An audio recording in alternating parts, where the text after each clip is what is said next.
তো আজকে শুরু করতে চাই প্রথমে আপনাদের সবাইকে ধন্যবাদ জানিয়ে এত তাড়াতাড়ি আসার জন্য। আমি জানি আপনাদের অনেকের কাছেই শনিবারের এই সময়টা প্রায় ফজরের ওয়াক্ত। আমি বুঝি এরকম ত্যাগ স্বীকার করা কঠিন। এখানে ইনশাআল্লাহ যেই সময় আপনারা কাটাবেন তার জন্য আমি আনন্দিত। আশা করছি আমাদের আজকের সময়টা তাড়াতাড়ি কেটে যাবে, আপনারা বিরক্ত হবেন না ইনশাআল্লাহ। আমি নিজে এখানে আসার সুযোগ পেয়ে খুবই খুশি। আপনাদের হয়তো এই অসাধারণ সূরা থেকে কিছু না কিছু শেখাতে পারবো। আমার আসলে প্রস্তুতি আগেই হয়ে গিয়েছিল, কিন্তু পরে ভাবলাম আবার প্রস্তুতি নেওয়া দরকার। তাই আজ সকালেই 10:30টার দিকে প্রস্তুতি শেষ হলো। তো গত রাতে আমি বলতে গেলে ঘুমোতেই পারিনি উত্তেজনার কারণে। সূরা ইয়াসিন নিয়ে আমি আসলেই এত উত্তেজিত যে যত দূর সম্ভব করতে চেয়েছি। যদিও আমার সর্বোচ্চ প্রচেষ্টাও কোরআনের অসীম প্রজ্ঞার কাছাকাছিও যেতে পারবে না। তো আজকে শুরু করতে চাচ্ছি আজকের প্রোগ্রামের ছোট একটা পরিচিতি দেবার মাধ্যমে। শুধু আজকের সময়সূচি বা বিরতি এগুলো না, বরং আমরা আসলে কি করব আর কিভাবে আমি এই সূরার অধ্যয়ন করেছি সেই বিষয়। তো আমি যখন আমার সহকারী ও গবেষকদের নিয়ে কোনো সূরা গভীরভাবে অধ্যয়ন করি, আমরা যত পারি তাফসীর দেখার চেষ্টা করি, বিভিন্ন মুফাসসিরদের মতামত দেখা, বিভিন্ন ভাষাগত উৎস দেখি, অভিধান ইত্যাদি দেখি। এই সব কিছু আমরা একত্র করে প্রত্যেক আয়াতের নিচে বিশাল নোট তৈরি করি। তখন দেখা যায় যে প্রত্যেক আয়াতের নিচেই প্রচুর প্রচুর তথ্য জমা হয়ে যায়। ইমাম ইবনে কাসির কি বলেছেন, ইমাম কুরতুবী কি বলেছেন রাহিমাহুল্লাহ, ইবনে আশুর কি বলেছেন, রাজি কি বলেছেন, লিসানুল আরব কি বলে, ইত্যাদি ইত্যাদি ইত্যাদি। তাহলে দেখুন, এক আয়াতের নিচে প্রায় 20 পৃষ্ঠার নোট। এরপর এর সবগুলো পড়ে বুঝে সেটার অর্থ বের করতে হচ্ছে। কিন্তু আমরা এখানে কিন্তু সেটা করছি না। সেটা হলো আমার কাজ। ছাত্র হিসেবে আমার কাজই হলো সেটা, কিন্তু শিক্ষক হিসেবে আমার কাজ একদমই ভিন্ন। আমি এখানে আপনাদের বলতে আসিনি যে এই বইয়ে এটা বলেছে, ওই বইয়ে এটা আছে, সেই বইয়ে সেটা আছে। আমি এগুলো কিছুই বলবো না। আমার কাজ হলো সেই সমস্ত তথ্যগুলো প্রক্রিয়াজাত করে সেখান থেকে সেরাটা আমি যেভাবে বুঝেছি তা আমার ছোট বোনকে বোঝানো। তার বয়স 20-এর উপরে, তার কোনোই আরবির জ্ঞান নেই, ইসলামিক স্টাডিজেরও জ্ঞান নেই তেমন। আমাকে এই সমস্ত জিনিস একত্র করে মহান ইমামদের কথাগুলো, অসাধারণ বুঝগুলো নিয়ে এমনভাবে বলতে হবে যেন এখানে অডিয়েন্সের মধ্যে বসে থাকা কোনো অমুসলিমও সেটা বুঝতে পারে। তো কাজটি কিন্তু অনেক কঠিন। মানে ভারী এসব একাডেমিক বিষয় নিয়ে সহজে বোঝার মতো ভাষায় ব্যাখ্যা করা, তাই না? তাই আপনারা দেখবেন যে আমি অনেক মুফাসসিরদের উক্তি টানছি না। আপনাদের অনেকেরই ইসলামিক স্টাডিজের ব্যাকগ্রাউন্ড আছে, তাই আপনারা আমাকে অনেক অনেক বেশি তাফসীর বা কোনো সাহাবী কি বলেছেন বা কোন হাদিসের ইসনাদ কেমন এইসব উল্লেখ করতে দেখবেন না। তাই ভাবতে পারেন এই সবই হয়তো বানিয়ে বলা, কিন্তু সেগুলোর ভিত্তি আসলেই আছে। আর আমার উদ্দেশ্য হলো, যেহেতু এই সমস্ত গবেষণা সংকলিত হচ্ছে, তাই আজকের বক্তব্যগুলো সেসব নোটের সম্পূরক হতে পারে। যারা আরও জানতে চান তাদের জন্য তো গবেষণা হয়েই আছে। যারা গভীর পড়াশোনা করতে চান আরবি সোর্স থেকে, তারাও সেগুলো করতে পারবেন ইনশাআল্লাহ তাআলা। কিন্তু আমাদের বাকিদের জন্য সেটা নয়। তাহলে আজকের প্রোগ্রামের বিষয় সম্পর্কে প্রথম বিষয় হলো এটা। আমি সবকিছু সহজভাবে বলার চেষ্টা করব যেন সবাই বুঝতে পারে বিইজনিল্লাহ। দ্বিতীয় বিষয়টি হলো, আপনাদের সূরাটির আউটলাইন হিসেবে বলি। আজকে যে সূরাটি পড়ব, সূরা ইয়াসিন, এটি 6টি অংশে বিভক্ত। মানে সূরাটির 6টি ভাগ আছে। অর্থাৎ আমরা অন্তত 6টি সেশন করার চেষ্টা করব, আর প্রত্যেক সেশনে একটি অংশ কভার করার চেষ্টা করব। আমাদের চেষ্টাটি হবে এমন।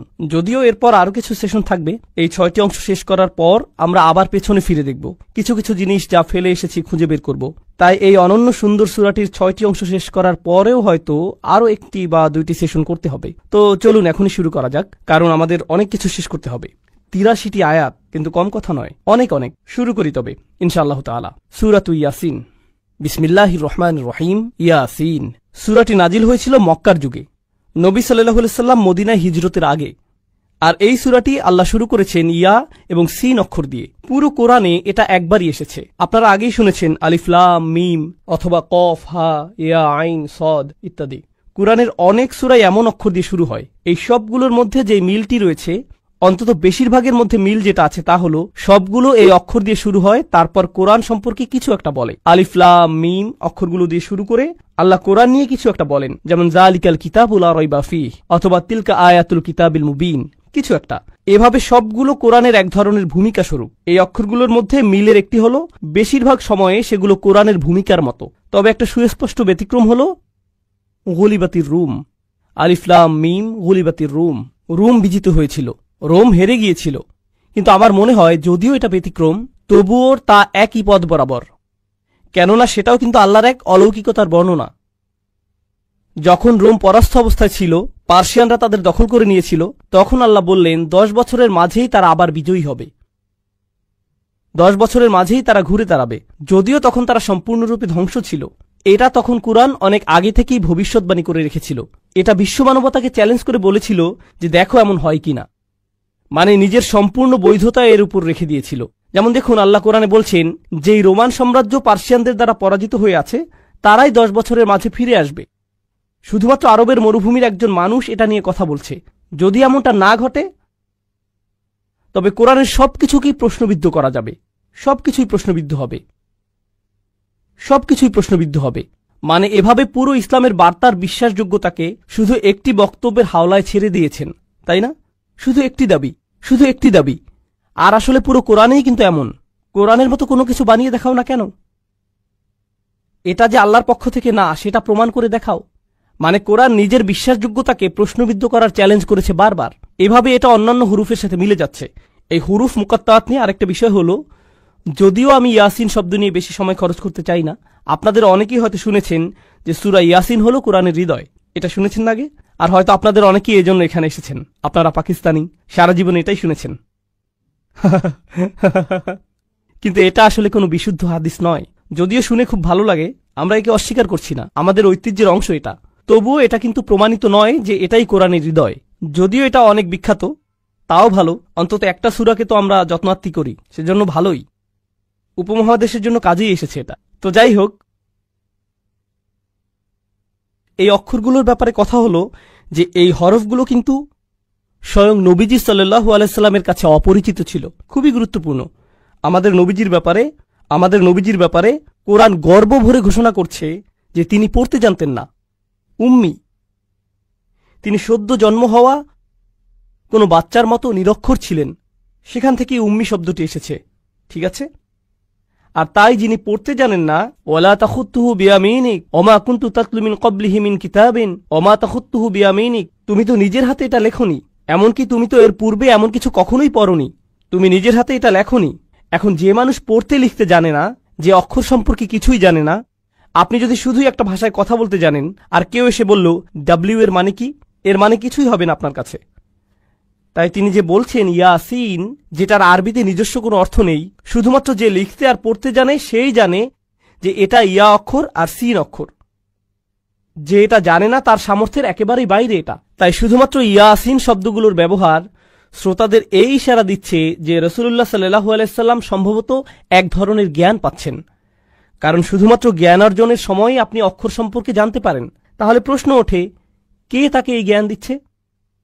কারণ যদি বলেন যে তাকে কেউ শেখাচ্ছে, তিনি এই অক্ষরগুলো শিখছেন, তখন প্রশ্ন আসবেই যে শেখাচ্ছে এটা কে তাহলে? তাই প্রত্যেকবার এই অক্ষরগুলো আসলেই প্রশ্ন ওঠে, কে তাকে এসব শেখালো, কে শেখালো এটা? আর প্রত্যেকবারই আল্লাহ কি করেন? অন্তত একটা ব্যতিক্রম বাদে তিনি কি করেন? কে শেখালো তার উত্তর দিয়ে দেন। এই বইটি ওহী শিখিয়েছে, আল্লাহ থেকে এসেছে এটা। তো এগুলো ছিল ইয়াসিন শব্দ নিয়ে কিছু কথা। এখন চলুন বিষয়বস্তুর কেন্দ্রে আসি।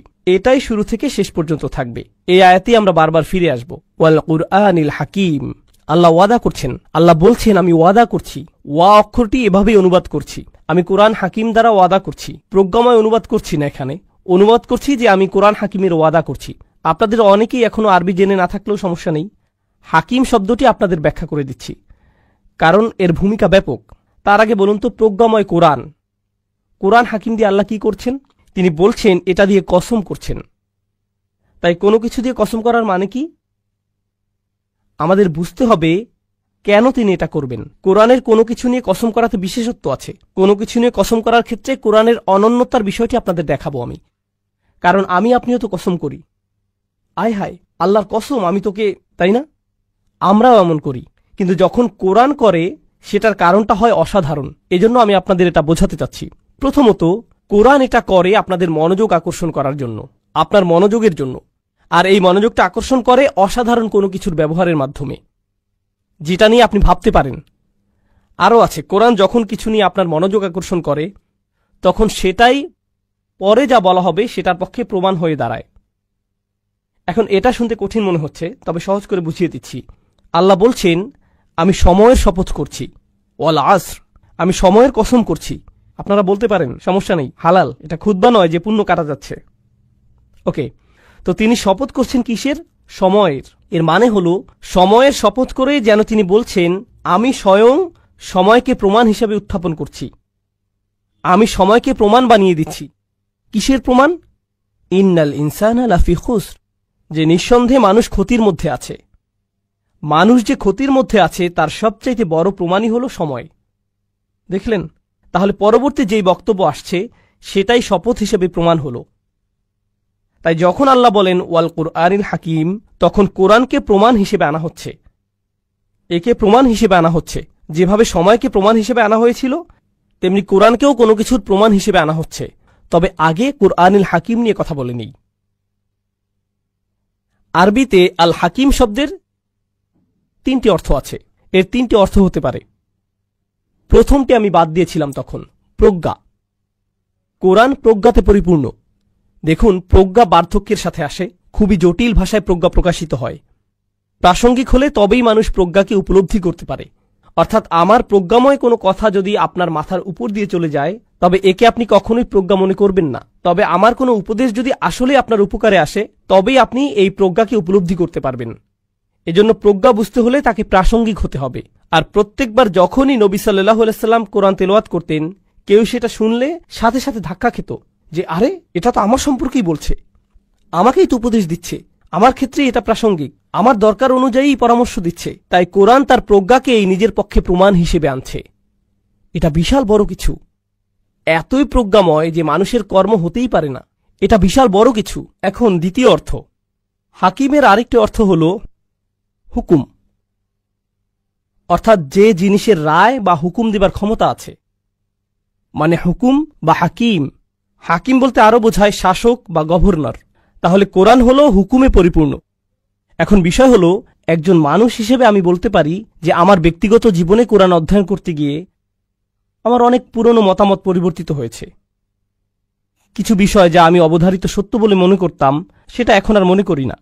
এভাবে আপনি যতই পড়াশোনা করবেন ততই শিখবেন। আপনার মতামত সেভাবে পরিবর্তিত হবে। এমনকি একই সিলেবাস, একই সংবিধান পড়ার পরও একজন আইনজীবী যখন বিচারক হয়ে যান, তখন তাদের চিন্তাভাবনাতেও পরিবর্তন আসে, ঠিক কিনা?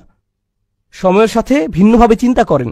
এদিকে কোরআন হুকুম দিয়ে যাচ্ছে, আর এই 23 বছরের সময়কালে কোনো কিছু কি পরিবর্তন হয়েছে? এভাবে কি বলে যে না, আগে এভাবে বলতাম, এখন আর তা বলি না? না না না না, তার হুকুমে কোরআন একেবারেই ধ্রুব। তার রায় থেকে নড়াচড়া করে না সে। কখনো কখনো আপনার কোনো মতামত, রায় না কিন্তু শুধুই মতামত, আপনাকে ঝামেলায় ফেলে দেয়।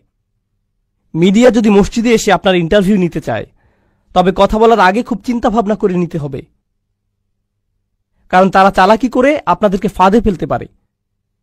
তাই আপনাকে খুব সাবধান থাকতে হবে। কিন্তু কোরআন যখন কথা বলে, তখন কি পরিণতি নিয়ে চিন্তা করে? সম্ভবত এভাবে বলাটা ঠিক হবে না, ঝামেলায় পড়ব, এই বিষয়টা এড়িয়ে যাই, ওই প্রশ্নটা এড়িয়ে যাই। কোরআন সরাসরি বলে দেয়, স্পষ্ট রায় দিয়ে দেয়, স্পষ্ট রায় দিয়ে দেয়, যেন কর্তৃত্বের স্থান আছে তার। এখন ব্যাপার হলো, আপনাকে দুটো বিপরীত জিনিস বুঝতে হবে। নবী সাল্লাল্লাহু আলাইহি সাল্লাম তো শুধুমাত্র একজন মানুষ, খুব কম অনুসারী তখন। কোনো রাজনৈতিক অবস্থানেই নেই, কোনো সামরিক শক্তি নেই, কিছুই না। এদিকে আল্লাহ হলেন সর্বশক্তিমান, সর্বোচ্চ, তিনি গাইবে আছেন।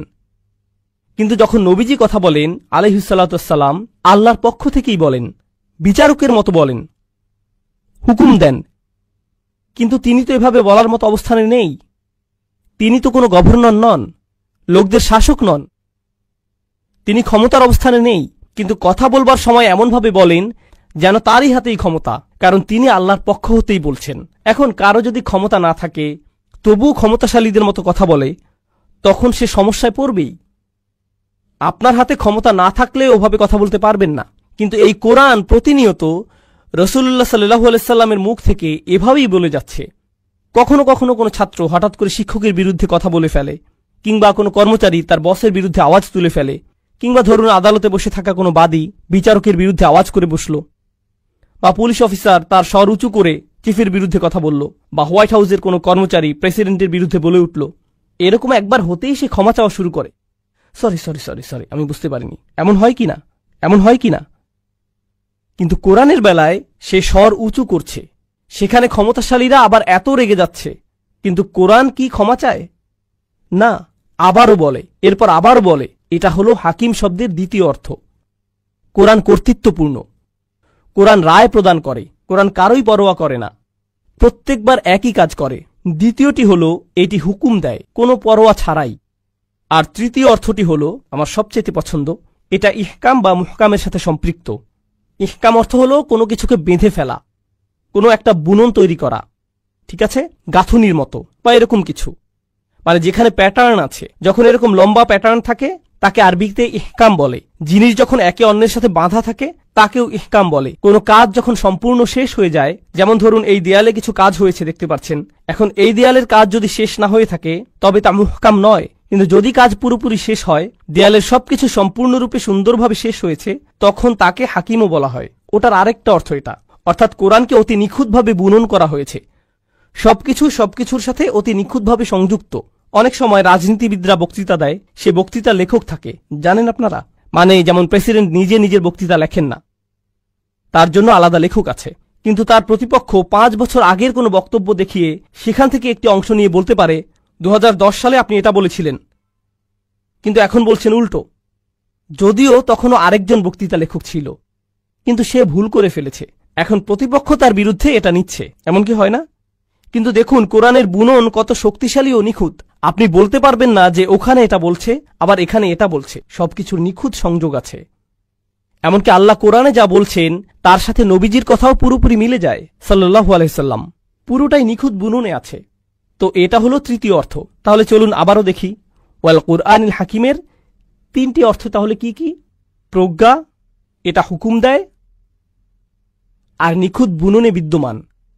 সবকিছু একে অপরের সাথে নিখুঁতভাবে সংযুক্ত, কোনো শিথিলতা নেই এখানে, এমন কোনোই শব্দ নেই যেটা ভুলে পড়ে গেছে। সবকিছু গাঁথনি নিখুঁত, একদম ঠিক অবস্থানেই আছে, অতিরিক্ত নিখুঁত এই কোরআন। এই সবকিছুই আবার অন্য কিছুর প্রমাণ। এগুলো কিসের প্রমাণ? প্রমাণ এটাই যে কোনো সন্দেহ নেই আপনি, অর্থাৎ মুহাম্মদ সাল্লাল্লাহু আলাইহি সাল্লাম, নিঃসন্দেহে যাদের পাঠানো হয়েছে আপনি তাদের একজন।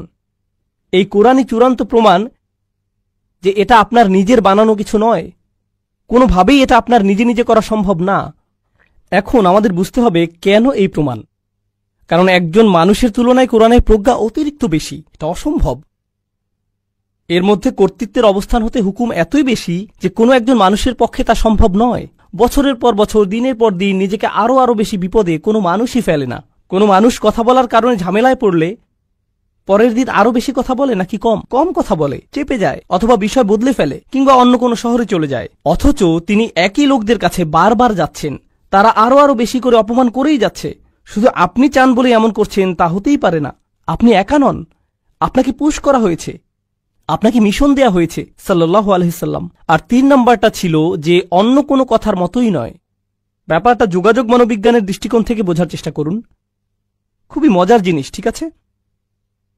এই মুহূর্তে আমি আপনাদের সাথে কথা বলছি, পড়ছি না, কিন্তু যদি কোনো তাফসিরের বই খুলি বা ধরুন গুগল গ্লাস পরে আছি, লেখাগুলো স্ক্রল করছে চোখের সামনে, সেখান থেকে তাফসির পড়ছি, বা শেক্সপিয়ারের কিছু মুখস্থ করেছি, সেটা আপনাদের মুখস্থ বলছি, আপনারা কি বুঝবেন না যে ওটা আমার বক্তব্য নয়?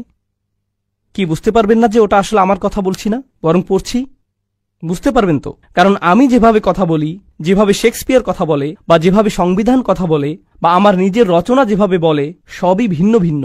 বরং আমি যেভাবে কথা বলি সেভাবে তো লিখিও না। আমার লেখাগুলো তো আরো অনেক বেশি ফরমাল, আর যখন কথা বলি সেটা অনেক ইনফরমাল। নবী সাল্লাল্লাহু আলাইহি সাল্লামের কাছে কি কাগজ আছে? না। আর থাকলেও কিছু যায় আসে না, কারণ জানেন যে তিনি পড়তে পারতেন না। কিন্তু তিনি যখন কোরআন তেলাওয়াত শুরু করেন, প্রত্যেকেই বুঝতে পারে যে এর গাঁথনি এতই শক্ত যে সেখানেই কোনো আচ্ছা, আবার রিপিট করি, এমন কিছুই নেই। মানুষের কথার তুলনায় কোরআন অতিরিক্ত নিখুঁত। তিনি বলছেন না, অন্য কেউ এটার রচয়িতা। তো এখন এই আয়াতে আরেকটা জিনিস বোঝার আছে, তা হলো আল্লাহ বলছেন আপনি তাদের একজন যাদেরকে প্রেরণ করা হয়েছে। কিন্তু এখানে তো প্রশ্ন চলে আসে, সেই প্রশ্নটি হলো কে প্রেরণ করেছে? আল্লাহ তো বলেননি ইন্নাকা লামিনাল মুরসালিনা মিনাল্লাহ, তিনি তো মিনাল্লাহ যোগ করেননি। তিনি তো বলেননি যে আপনি আল্লাহর পক্ষ হতে প্রেরিতদের একজন। আল্লাহকে এখানে উল্লেখ করা হয়নি, শুধুই উল্লেখিত হয়েছে যে এটা হচ্ছে কোরআন, অবিশ্বাস্য এক তেলাওয়াত, এটা হিকমতে পরিপূর্ণ, হুকুম দেওয়ার ক্ষেত্রে প্রচন্ড সাহসী, প্রচন্ড শক্ত গাঁথনি এর। এটা তার পক্ষ থেকে হতেই পারে না, কেউ না কেউ তাকে প্রেরণ করেছে। আমরা এখনো জানি না তিনি কে, বুঝতে পারছেন? তাহলে রহস্য তৈরি করা হয়েছে, তবে উত্তর দেয়া হয়নি এখনো। আর সামনে আগানোর আগে আরেকটা জিনিস বলতে চাই, ইন্নাকা লামিনাল মুরসালিন নিয়ে আরো 3টা জিনিস। আল্লাহ কার সাথে কথা বলছেন? তিনি বলছেন নিঃসন্দেহে তুমি প্রেরিতদের একজন। তাহলে কার সাথে কথা বলছেন? তিনি নবীজির সাথে কথা বলছেন। কুরাইশদের বলার পরিবর্তে নিঃসন্দেহে তিনি রাসূলদের একজন, তিনি প্রেরিতদের একজন, এভাবে তিনি বলেননি। তিনি তাদের সাথে কথাও বলছেন না। কাফিরদের সাথে আল্লাহর কথাই হচ্ছে না, তিনি স্বয়ং নবীর সাথে কথা বলছেন সাল্লাল্লাহু আলাইহি সাল্লাম। কেন জানেন? কারণ কাফিররা তাকে মিথ্যুক বলছে, এসব আজে বাজে বলেছে। এখন কেউ আপনাকে পাগল বলল, আপনি হয়তো অপছন্দ করবেন। আরেকজন পাগল বললে, এরপর 100 জন আপনাকে পাগল বললে আপনি কি ভাবা শুরু করবেন? মনে হয় আমি আসলেই পাগল। একজন আপনাকে মিথ্যুক বলল, আরেকজন মিথ্যুক বলল, চাচা আপনাকে মিথ্যুক বলল, আপনার কাজিন মিথ্যুক বলল, বিজনেস পার্টনার আপনাকে মিথ্যুক বলল, প্রতিবেশী মিথ্যুক বলল, রাস্তায় আপনাকে চেনে না এমন মানুষও আপনাকে মিথ্যুক বলল। এটা আপনার উপর প্রভাব ফেলতে পারে, তাই না? আপনার অন্তত কাউকে তো প্রয়োজন যে বলবে, আপনার অন্তত কাউকে প্রয়োজন যে বলবে যে এসবে পাত্তা দিও না, আমি বলছি তুমি মিথ্যুক নও। আমার কথা শুনো, তারা যে বলে সব ভুলে যাও, তারা যা বলে সব ভুলে যাও। দেখুন, প্রোপাগান্ডার ধারণাটি কিন্তু এখানেই। তারা খবরে বলতেই থাকে এমন এমন এমন, মুসলিমরা কত কিছু, তার লিস্ট। আমরা এয়ারপোর্টে বা লিফটে মানুষকে নাকি ভয় পাইয়ে দেই। এলিভেটরের ভেতরেও তারা অস্বস্তিকর অবস্থায় থাকে। এতো মাত্র গতকালই আমি লিফটে ঢুকলাম, ভেতরে একটা পরিবার ছিল। আমার ফ্লোরের বাটন চাপ দিলাম, কিন্তু তারা চাপছিল না। তো আমি ভাবলাম হয়তো তারা আমার ফ্লোরেই যাবে। তো যখন আমার ফ্লোরে লিফট আসলো, আমি ভদ্রতা করে, কারণ মহিলা বাচ্চারা ছিল, তাদের জায়গা করে দিলাম। তারা উল্টো আমাকে আগে যেতে বলল। আমি অবাক হয়ে বের হয়ে আসলাম। এরপর তারা বাটন চাপা শুরু করলো। ওকে, প্রোপাগান্ডা আসলেই কাজ করে। প্রোপাগান্ডা কাজ করে, কি অবাক কাণ্ড। ওকে, তো আমি বলছি যে এর প্রভাব আপনার উপরেও পড়তে পারে। তাছাড়া মুসলিমদের উপর কি নিজেদের বিরুদ্ধেই প্রোপাগান্ডার প্রভাব পড়ে না? আমরা কি আমাদের নিজেদের খারাপভাবে দেখতে শুরু করি না? হ্যাঁ, আমাদের পরিচয়ের জন্য ক্ষমা চাইতে শুরু করে দেই। আমাদের নিজেদের ইমামদেরকেই সেসব প্রশ্নগুলো করি যেগুলো অমুসলিমরা করার কথা। আমরা কেন এমন, এভাবে বলে কেন, কোরআন এমনটা বলে কেন? তারা তো বলে তোমাদের কোরআন এটা কেন বলে, আর আপনি বলেন হুজুর কোরআন পাকে এটার মানে কি? একই প্রশ্ন, আপনি একই প্রশ্ন কেন করছেন? কিন্তু দেখুন নবীজিকে কি বলা হচ্ছে সাল্লাল্লাহু আলাইহি সাল্লাম, আপনার অন্য কারো থেকে সার্টিফিকেট নিতে হবে না। আমি আপনাকে বলছি যে আপনি প্রেরিতদের একজন, অন্য কারো বৈধতার দরকার নেই আপনার। আমি বৈধতা দিচ্ছি, সেটাই আপনার জন্য যথেষ্ট। অন্যদের চাপের কথার কোনো দরকার নেই। এখন আমার 3য় পয়েন্টে আসছি। আল্লাহ কিন্তু শুধু বলেননি আপনি একজন রাসূল, তিনি বলেছেন আপনি তাদের একজন যাদেরকে পাঠানো হয়েছে।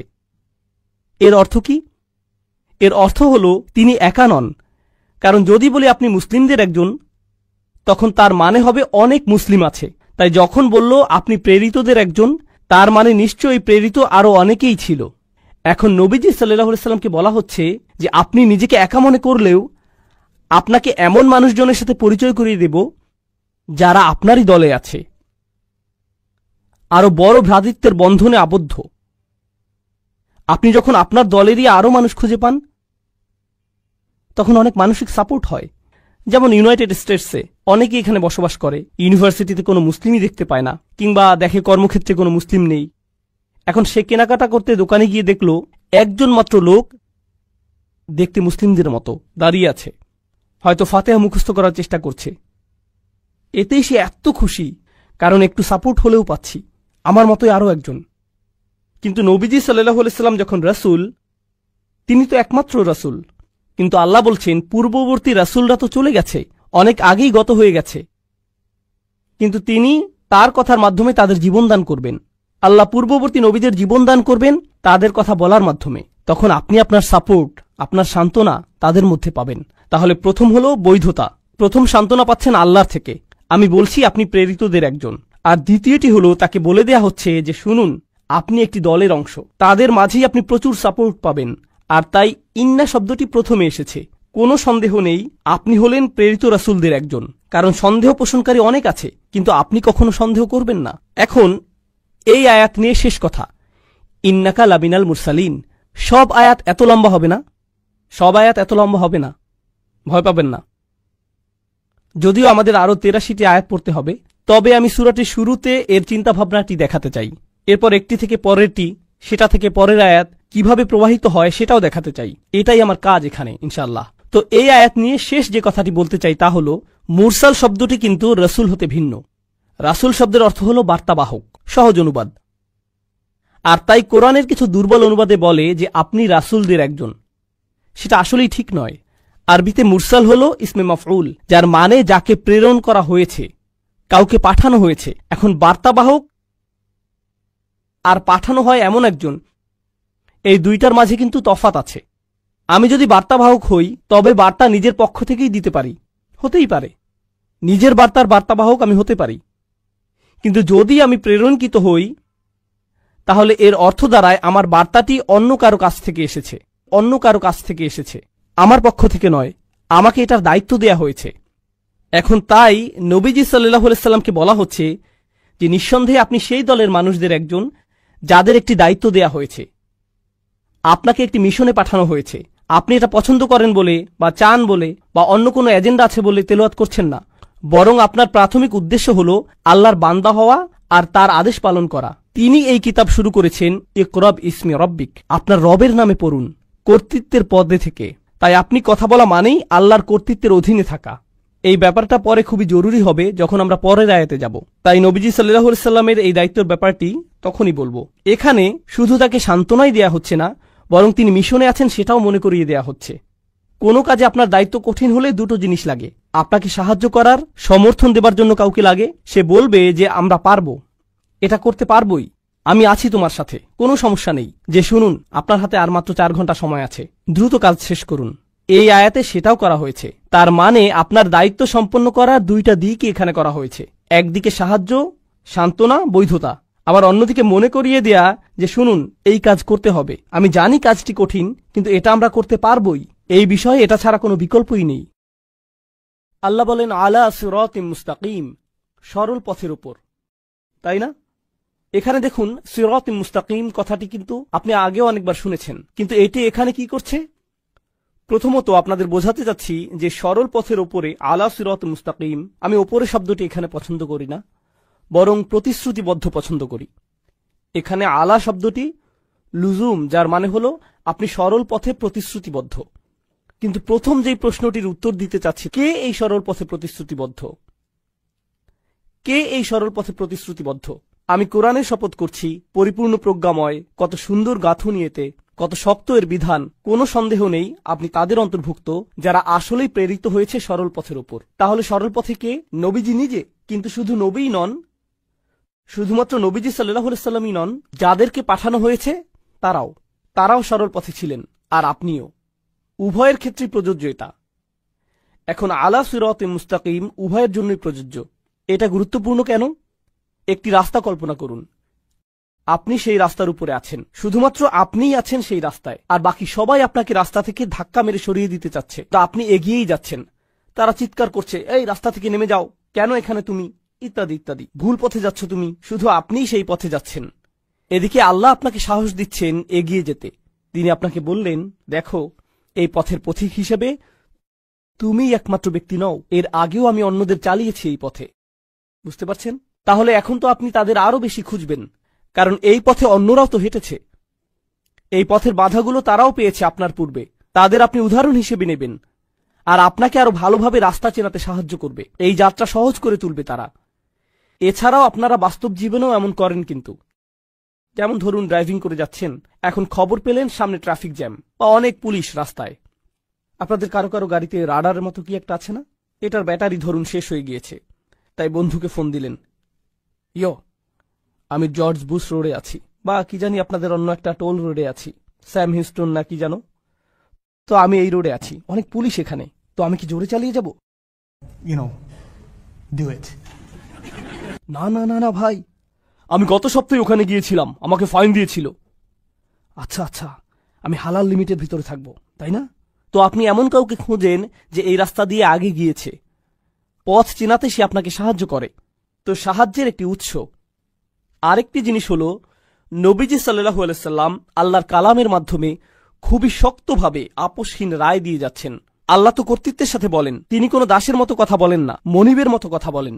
তাই তিনি ক্ষমতা কর্তৃত্বের সাথে বলেন, কিন্তু মানুষজনের কাছে সেটা আপত্তিকর ঠেকে, কারণ তারা তো আল্লাহকে বলতে শুনছে না। তারা কার স্বর শুনছে? রাসূল সাল্লাল্লাহু আলাইহি সাল্লাম। তুমি এভাবে কথা বলার কে? তারা রেগে যাচ্ছে। কিন্তু নবীজি কি থেমে গেছেন? না, প্রতিদিনই তাকে একই পথে আরো এগোতে হচ্ছে না? এখন আমাকে বলুন তো, এই পথে আপনি এগুতে থাকলে যৌক্তিকভাবেই কি আপনি ঝামেলায় পড়বেন না? আরো বেশি বেশি করে ঝামেলায় পড়তেই থাকবেন। পথ পাল্টানোর জন্য দিনকে দিন আপনার উপর চাপ প্রয়োগ বাড়তেই থাকবে। যত বেশি অগ্রগতি করবেন ততই বাধা পাবেন, আরো বেশি বাধা। আরো সম্ভাবনা আছে যে আপনি দেখুন একটু চাপ তো সহ্য করতে পারবেন, কিন্তু কালকে আপনাকে আরো চাপ সহ্য করতে হবে, পরদিন আরো বেশি, পরে আরো বেশি, আরো বেশি, আরো বেশি। অবস্থা খারাপের চাইতে খারাপ হতেই থাকবে। সহজ হবে না, আরো কঠিন হবে। একজন সাধারণ মানুষ আর কতই বা চাপ সহ্য করতে পারে? এক সময় কি হয়? ভেঙে পড়ে, পথ পাল্টে ফেলে। কিন্তু রাসূলুল্লাহ সাল্লাল্লাহু আলাইহি সাল্লাম, তার কঠোরতা, তার প্রতিশ্রুতি, এই সব কিছু এখানে দেখা যাচ্ছে। আর অন্যান্য নবীদের প্রতিশ্রুতিগুলো স্পষ্ট দেখানো হচ্ছে, কারণ তারা সবাই সরল পথের ওপরে, কখনোই বিচ্যুত হননি, কখনোই হননি। মানুষ তাদেরকে আক্রমণ করেছে, মানুষ তাদের নিয়ে হাসি ঠাট্টা করেছে, মানুষ তাদেরকে হুমকি ধামকি দিয়েছে, তাদেরকে নির্বাসিত করার, হত্যা বা অত্যাচার করার হুমকি নিয়ে এসেছে। এর পরেও তারা দমে যাননি। তাদের পরিবার এসেছিল তাদের কাছে, মুরব্বীরা এসেছিল, রাজনৈতিক নেতারা এসেছিল, সবাই এসেছিল, তবুও পথচ্যুত হননি, প্রতিশ্রুতিবদ্ধ ছিলেন। কঠোরতার এই ধারণাটাই জরুরি। এছাড়াও দেখুন, তিনি যে আসলে একজন রাসূল, এটাই কিন্তু তার একটা প্রমাণ। নইলে এত কষ্ট কেন শুধু শুধু সহ্য করবেন? আমরা কিন্তু এখনো সেই ধারণাতেই আছি যে এই কোরআনকে বহন করা সম্ভব শুধুমাত্র তখনই যখন আপনাকে প্রেরণ করা হয়। কারণ অতিরিক্ত চাপ, যেমন একজন মুফাসসির বলেছেন, ইলতিজামুহু দালিলুন আলা নবুয়তি ওয়াসিরাতিহি দালিলুন কামা আন্নাল কোরআন। এটা এখানে গুরুত্বপূর্ণ। কোরআনের নিখুঁত হবার কারণে, আমি যেটা বলেছিলাম, 3 ধরনের নিখুঁততা আছে কোরআনে, সেগুলোই প্রমাণ। এখন এই উদ্দেশ্যের প্রতি নবীর প্রতিশ্রুতি নিজেও আর একটা প্রমাণ। এই সবই প্রমাণ করে দিচ্ছে। কিন্তু এরপর এই আয়াত নিয়ে শেষ আরেকটা জিনিস আপনাদেরকে বলছি, আলা সিরাতিম মুস্তাকিম। এখানে কিন্তু বলা হচ্ছে না সরল পথের উপরে প্রতিশ্রুতিবদ্ধ, এখানে বলছে একটি সরল পথের উপর প্রতিশ্রুতিবদ্ধ। সিরাতিম মুস্তাকিম, ফানাক্কার লফস, তিনি এটাকে নাকিরা করে দিলেন, সার্বজনীন করলেন। সাধারণভাবে সরল পথ আর একটি সরল পথ, এই দুইয়ের মাঝে পার্থক্য আছে। কারণ ফাতিহাতে আমরা কিন্তু বলি না যে আমাদেরকে একটি সরল পথে পরিচালিত করুন, আমরা বলি সরল পথে পরিচালিত করুন, ইহদিনাস সিরাতাল মুস্তাকিম। সেখানে একটি আল আছে, কিন্তু এখানে নেই। এটার কাজ কি? আসলে আপনি যখন আল সরিয়ে ফেলবেন, তখন মানে দাঁড়াবে অপরিচিত কিছু, অজানা কিছু। আর যদিও আল্লাহ নবী সাল্লাল্লাহু আলাইহি সাল্লামের সাথে কথা বলছেন, কারা শুনছে? কুরাইশরা শুনছে। কুরাইশরা হয়তো কোরআন সম্পর্কে অনেক কিছু জানে না, আমরা দেখব যে তারা আসলেই হয়তো জানে না, কিন্তু অন্তত একটা জিনিস জানে, তারা নবী সাল্লাল্লাহু আলাইহি সাল্লামকে জানে। তিনি কোনো কথা না বললেও তারা বুঝতে পারে যে তিনি কোনো এক ধরনের সরল পথে বাঁচেন, তার পথ একদম সোজা, তিনি সবসময় সঠিকভাবেই কাজ করেন। অন্যভাবে বললে, আপনি যদি সবকিছু নাও বোঝেন, অন্তত তার চরিত্র লক্ষ্য করলেই উপলব্ধি করবেন যে এটা কোনো একরকমের সরল পথ। শুধুমাত্র মুসলিমদের পর্যবেক্ষণ করাটাই যথেষ্ট, বিশেষ করে এই রাসূলুল্লাহ সাল্লাল্লাহু আলাইহি সাল্লামকে। শুধু ওনাকে দেখেই ধারণা হয়ে যাবে যে এটা একটি সরল পথ, আলা সিরাতিম মুস্তাকিম। আল্লাহকে এখনও নিজেকে উল্লেখ করছেন না, তিনি এখনও নিজের সম্পর্কে কিছুই বলেননি, এখনও না। যদিও তিনি বলছেন তিনি প্রেরিত, আপনাকে প্রেরণ করা হয়েছে, আপনি সরল পথে প্রতিশ্রুতিবদ্ধ, কিন্তু কার দ্বারা প্রেরিত? এই কোরআনের প্রজ্ঞাগুলো কোত্থেকে আসছে? এই পরিমাণ কর্তৃত্ব নিয়ে তিনি কিভাবে বলছেন? অবশেষে প্রশ্নের উত্তর আসছে, আর এত জোরালো ভাষায় উত্তরটি এসেছে, তানজিলাল আজিজির রহিম। 3টি শব্দ। প্রথম শব্দটি হচ্ছে তানজিলা। আপনাদের যারা অল্প স্বল্প আরবি জানেন, আর নাসাব আলাল ইগরা, এখানে একটি ফাতহা আছে। এর মানে কি বুঝতে পারছেন? মানে নরম ভাবে এখানে বলা হচ্ছে না। আপনারা তো এভাবে পড়েন না, তানজিলাল আজিজির রহিম, আল্লাহু আকবার, না। তখন তানজিলা এভাবে আসে, তার মানে হলো আল্লাহ আয্যা ওয়া জাল্লা প্রচন্ড কর্তৃত্বের সাথে কথা বলছেন, দৈববাণী। মানে স্বাভাবিকভাবে বলা হয় না, যেন আরবি ব্যাকরণের মাঝেই আশ্চর্যবোধক চিহ্ন বসে আছে। শক্ত ভাষা এটি। শুনে রাখো, এটা কি? এটা এমন কিছু যা নাজিল করা হয়েছে, দৈববাণী। কার দৈববাণী? কার বক্তব্য এটা? আল আজিজ আর রহিম, আল্লাহর দুইটি নাম এখানে। আল আজিজ অর্থ এমন একজন যিনি সম্মান ও কর্তৃত্বের পূর্ণ অধিকারী। আল আজিজ দুটি জিনিস বোঝায়, যার কর্তৃত্ব আছে আর যিনি সম্মানের অধিকারী। কারণ আপনারা দুই ধরনের মানুষ দেখতে পাবেন। এক ধরনের মানুষের দেখবেন কর্তৃত্ব আছে কিন্তু কোনো সম্মান নেই। যেমন ধরুন কোনো পুলিশ অফিসারের কর্তৃত্ব আছে কিন্তু কোনো সম্মান নেই। বাল্টিমোরে আমরা যেমনটা দেখলাম, তাই না? কর্তৃত্ব আছে কিন্তু সম্মান নেই। অন্যদিকে এমন মানুষও আছে যাদের সম্মান প্রচুর কিন্তু কি নেই? কর্তৃত্ব। এই দুটোর কারোরই ইজ্জা নেই। আরবিতে ইজ্জা উর্দুর ইজ্জতের মতো না, কিন্তু শুনতে এক হলো। আরবিতে ইজ্জা অর্থ যখন আপনার সম্মান আছে আবার একই সাথে কি কর্তৃত্ব, তখনই আপনার ইজ্জা আছে। যখন তিনি বলছেন এটা হলো এমন সত্তার বাণী যিনি সম্মানের অধিকারী, চূড়ান্ত কর্তৃত্বশীল, তখন আল্লাহ আজ্জা ওয়া জাল্লা খুবই কঠিন একটা জিনিস বলছেন। মনে আছে কোরআনের একটি বৈশিষ্ট্য হলো যে এটা রায় দেয়। আচ্ছা, কার মূলত রায় দেবার অধিকার আছে? তারই আছে যার কর্তৃত্বও আছে। আর যদি কারো কর্তৃত্ব থাকে আর সে রায়ও দেয়, তবুও কখনো কখনো, যেমন জাজ জুডি, আমি জাজ জুডি খুব দেখতাম মায়ের সাথে। জাজ জুডি কোনো রায় দিতেন, এই ছেলে চুপ থাকো তুমি, তাই না? এভাবেই বলে, অনেক মজা লাগতো। এই তুমি $500 ফাইন দেবে, এখন যাও এখান থেকে, এমনই হতো সব সময়। এরপর বাইরে ইন্টারভিউগুলো মজা পেতাম, ভালো লাগতো। বিশেষ করে যে হেরে যেত তার, কারণ যে জিততো সে তো বেশি কিছু বলতো না, হ্যাঁ আমি $500 পেয়েছি, এটুকুই বলতো তারা।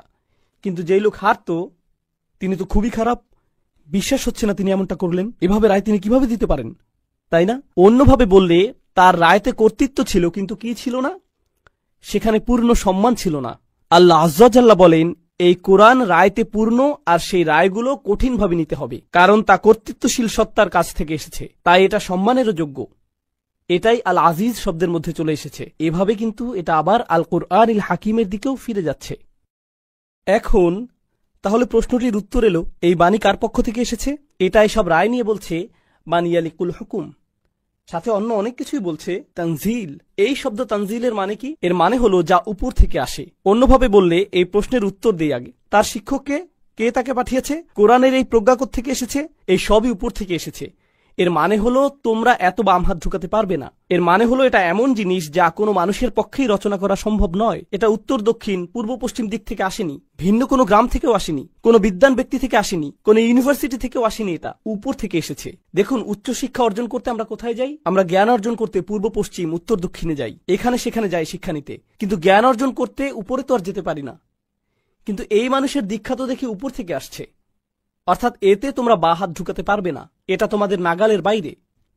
এটা কিন্তু আবার প্রমাণ দিচ্ছে যে প্রজ্ঞায় কোরআন অতিরিক্ত নিখুঁত, কারণ তা উপর থেকে এসেছে। গাঁথুনি খুবই ভালো, এমন গাঁথুনি শুধুমাত্র সম্ভব উপর থেকে আসলেই। আর এর রায়গুলোও এমন যে শুধুমাত্র উপরওয়ালা থেকেই আসতে পারে, এজন্যই তানজিল শব্দটি। কিন্তু এরপর আল্লাহর যেই নামটি এলো তানজিল আল আজিজ আর রহিম, এখানে রহিম মানে কি আপনারা জানেন? এর মানে কি? দয়াময়, যিনি ভালোবাসেন, যিনি যত্ন করেন, যিনি সব সময় ভালোবাসেন, সব সময় খেয়াল রাখেন। আর রহিম, এখানে আর রহিম শব্দটি কি করছে? আল আজিজ শব্দের কারণ বুঝতে পারছি এখানে, কিন্তু রহিম শব্দটি কি করছে এখানে? এই বাণী কার কাছে এসেছে? নবী সাল্লাল্লাহু আলাইহি সাল্লাম। তিনি কেন? অন্য কেউ নয়। কেন? স্বয়ং কোরআন আমাদের বলছে ওয়ামা আরসালনাকা ইল্লা রাহমাতাল লিল আলামিন, তোমাকে আমি সৃষ্টির প্রতি রহমা ব্যতীত পাঠাইনি। নবীজি সাল্লাল্লাহু আলাইহি সাল্লাম হলেন সমস্ত মানুষের চাইতেও বেশি দয়াশীল। তাই এই কর্তৃত্বশীল কোরআনও সমস্ত দুনিয়ার সকল মানুষের চাইতেও দয়াশীল মানুষের মুখ হতেই নিঃসৃত হওয়া প্রয়োজন ছিল। আর এটাও আল্লাহর একটি দয়া। মানবতার প্রতি আল্লাহর রহমতই হল রাসূলুল্লাহ সাল্লাল্লাহু আলাইহি সাল্লাম। তাহলে এভাবে দেখলে কোরআন হলো আজিজের পক্ষ হতে, আর রাসূল হলো আর রহিমের পক্ষ থেকে। রাসূল সাল্লাল্লাহু আলাইহি সাল্লাম কর্তৃত্বপূর্ণ নন, তিনি কি? তিনি দয়াশীল। কোরআন হলো কর্তৃত্বপূর্ণ। দুটো একত্রে আসা প্রয়োজন ছিল, বার্তাবাহক আর খোদ বার্তা দুটোরই একসাথে আসা দরকার। এই আয়াতগুলো নিয়ে একটি কথা বলতে ভুলে গিয়েছিলাম, অন্য কিছু বলার আগে এখন বলে নেই, কারণ এই বিষয়ে এটাই শেষ কথা। আমরা কিন্তু এখনো এই সূরার প্রথম অংশেই আছি। কতগুলো অংশ আছে এখানে বলছিলাম? খুব ভালো, 6টি অংশ। আমরা এখন প্রথম অংশে। তো একটি জিনিস এখানে বলতে চাই, তা হলো আল্লাহ যখন হেদায়েত দেন দুটো অংশ থাকে সেখানে, সেখানে থাকে বার্তা আর থাকে বার্তাবাহক। সেখানে থাকে বার্তা আর থাকে বার্তাবাহক। এখন যখন আল্লাহ বললেন ওয়াল কুরআনিল হাকিম ইন্নাকা লামিনাল মুরসালিন, তিনি বার্তাটিকে সত্য প্রতিপন্ন করলেন, মানে বার্তাটি মানুষের থেকে হতেই পারে না, বেশি নিখুঁত। তাহলে এখানে বার্তাটির বিষয়টি হলো, কিন্তু এটা তো গল্পের অর্ধেক মাত্র। শুধু বার্তাটি পেলেই তো আর হবে না, আপনার আরো কি প্রয়োজন? একজন বার্তাবাহক। বার্তাটি তো নিখুঁত, বার্তাবাহকের কি অবস্থা? তাহলে তোমাদেরকে এই বার্তাবাহক আর তার চরিত্র সম্পর্কে বলি। আলা সিরাতিম মুস্তাকিম, তিনি সরল পথের উপর প্রতিশ্রুতিবদ্ধ। অন্যভাবে বললে, মানুষের হেদায়েতের জন্য নবী সাল্লাল্লাহু আলাইহি সাল্লামকে চরিত্রের সর্বোচ্চ স্তর দেখাতে হবে। শুধু বার্তা থেকেই হেদায়েত আসে না, যখন বার্তা আর বার্তাবাহক দুজনেই আদর্শ হয় তখনই হেদায়েত আসে। বার্তাটি তো আগে থেকেই শ্রেষ্ঠ, এখন বার্তাবাহকটিও আদর্শ। এটা বোঝানোর জন্য দুনিয়াবি একটা উদাহরণ দিই আপনাদের। রাজনৈতিক নেতারা খুবই ভালো বক্তৃতা দেন, কিন্তু যদি তাদের অতীত ইতিহাস খারাপ থাকে, মানুষ যদি জেনে ফেলে সে আগে দুর্নীতিবাদ ছিল, তাহলে তার বক্তৃতার কোনো লাভ আছে? লাভ নেই। এর কোনোই লাভ আর থাকতে পারে না, কারণ তাদের কর্ম, বিশেষ করে যেগুলো ভিডিও করা আছে, তাদের কথার চাইতে বেশি শক্তিশালী। তাই তারা আর যাই বলুক না কেন, কিছুই যায় আসে না। আপনারা জানেন যে নবীগণ আলাইহিমুসাল্লামের পুরো জীবনটাই ছিল সত্যতায় ভরা, তাই না? সেটা অবশ্যই হেদায়েতের অংশ হওয়া চাই। নবীদের যদি বিশ্বাসযোগ্যতা না থাকে, তবে তাদের আনা বার্তাও বিশ্বাসযোগ্যতা হারাবে, সেটা আল্লাহর পক্ষ থেকে এলেও। এখন চলুন সামনে যাই। নবীর সাথে এখনো কথা বলা হচ্ছে। আল্লাহ বলছেন, লিতুনযিরা কওমান মা উনযিরা আবাউহুম ফাহুম গাফিলুন। কেন আমি এই অসাধারণ বাণী পাঠালাম? সর্বোচ্চ কর্তা, সবচাইতে দয়াময় রহমান রহিম থেকে কেন নবীকে আল্লাহ পাঠালেন সাল্লাল্লাহু আলাইহি সাল্লাম? যেন আপনি এমন জাতিকে সাবধান করতে পারেন যাদের পূর্বসূরীদের সাবধান করা হয়নি কখনো, তাই তারা তো একেবারেই গাফেল। আমি আবার অনুবাদ করছি, লিতুনযিরা কওমান মা উনযিরা আবাউহুম ফাহুম গাফিলুন। যেন আপনি সতর্ক করতে পারেন এক জাতিকে যাদের পিতৃপুরুষদেরকে কখনোই সতর্ক করা হয়নি। এজন্যই তারা একেবারে অসচেতন, একেবারে উদাসীন, সম্পূর্ণ গাফেল। এজন্যই আপনাকে এই বাণী দেয়া হয়েছে। আচ্ছা, এই আয়াতের মধ্যে প্রথম যে জিনিসটি লক্ষ্য করবেন তা হল, আপনাকে সতর্ক করতে পাঠানো হয়েছে। ধর্মের বাইরে থেকে সতর্ক শব্দটি চিন্তা করুন তো একটু। কখন আপনাকে সতর্ক করা হয়?